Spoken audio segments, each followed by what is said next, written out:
والقرآن المجید، واو حرف قسم، یہ قسم ہے قرآن کی جو بڑی عظمت والی اور بزرگی والی کتاب ہے، بڑی شان والی کتاب ہے۔ اللہ تعالیٰ جو قسم بیان کرتا ہے بعض چیزوں کی، تو اس میں اس کی حکمتیں ہوتی ہیں۔ ایک بڑی حکمت یہ ہے، ایک تو اس چیز کی عظمت کو ذکر کرنا مقصود جس کی قسم کھائی جا رہی، کہیں آسمانوں کی قسم، کہیں سورج کی، کہیں دن کی، کہیں راتوں کی، کہیں زمانے کی۔ تو اللہ تعالیٰ ان قسموں کے ذریعے اپنے مقام تک لوگوں کو پہنچنے کی ایک دعوت دیتا ہے۔ سورج کی قسم، چاند کی قسم، کہیں آسمان کی، کہیں زمین کی، اور کہیں زمانے کی، کہ ان سب کا خالق اللہ ہے۔ اور یہ چیزیں اتنی عظیم ہیں تو پھر ان کا خالق کتنا عظیم ہوگا۔ ان چیزوں پر غور کر کے اللہ کی عظمت پر غور کرو۔ جب یہ اس قدر عظیم چیزیں ہیں تو ان کا خالق کتنا عظیم ہوگا۔ یہاں قرآن کی قسم ہے، یہ قرآن کتاب مقدس ایک معجزہ، رسول اللہ صلی اللہ علیہ وسلم کا جو قیامت تک قائم رہے گا، ایک ایسی کتاب دنیا کو عاجز کر دینے والی، چیلنج دیا گیا تھا اس جیسی کتاب بنا کر لاؤ، نہ بنا سکے۔ وہ بھی کفار قریش بہت بڑے انشاء پرداز تھے، شعراء اور بلغاء تھے،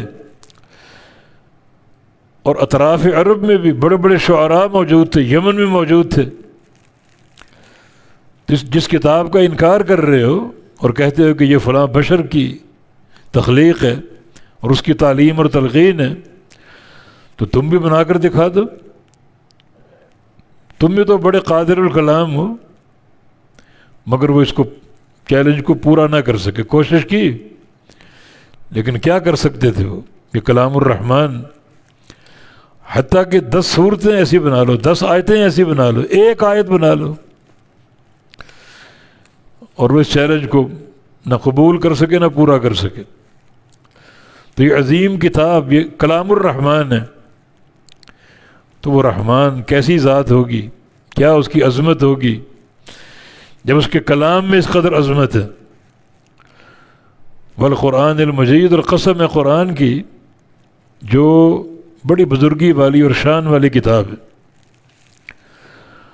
اور قسم کا ایک مقصد یہ بھی ہوتا ہے، ایک حکمت یہ بھی ہوتی ہے کہ جس چیز پر قسم کھائی جا رہی اس کو مقسم علیہ بولتے ہیں، اس کی تقریر اور تاکید، یعنی ایک بات ہم قسم کھا کر بیان کر رہے ہیں، اللہ قسم کھا کر ایک بات بیان کر رہے ہیں، تو بات کتنی موقت ہوگی، کتنی پختہ ہوگی اور کتنی عظیم ہوگی کہ خود اللہ قسم کھا کے وہ بیان کر رہا ہے۔ حالانکہ اللہ کی ہر بات سچی ہے۔ ومن اصدق من اللہ قیلا، ومن اصدق من اللہ حدیثا، تو پھر جو بات وہ قسم کھا کے بیان کرے گا وہ کس قدر سچی، عظمت والی اور کتنی عظیم اور مضبوط ہوگی۔ تو یہ بات حکمتیں اللہ تعالیٰ کی قسموں کی۔ تو یہاں قسم ہے قرآن مجید کی، اور جب بھی قسم کھائی جائے تو قسم کا جواب ہوتا ہے کوئی نہ کوئی۔ جواب قسم کے بغیر جملہ پورا نہیں ہوتا۔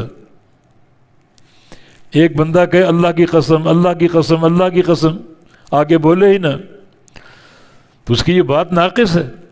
بھی بات بتاؤ، اللہ کی قسم کس چیز پہ کھا رہے ہو؟ بس اللہ کی قسم میں تمہیں ضرور ماروں گا۔ اب جواب آ گیا، بات پوری ہو گئی۔ تو قسم کا جواب چاہیے جس کے بغیر قسم کا جملہ پورا نہیں ہوتا۔ وہ جواب بعض اوقات مذکور ہوتا ہے، بعض اوقات محذوف ہوتا ہے۔ یہاں جواب مذکور نہیں ہے، مگر جو آگے کلام جس ترتیب سے آیا ہے اور جو اس کا معنی ظاہر ہے اس سے جواب سمجھ آ رہا ہے۔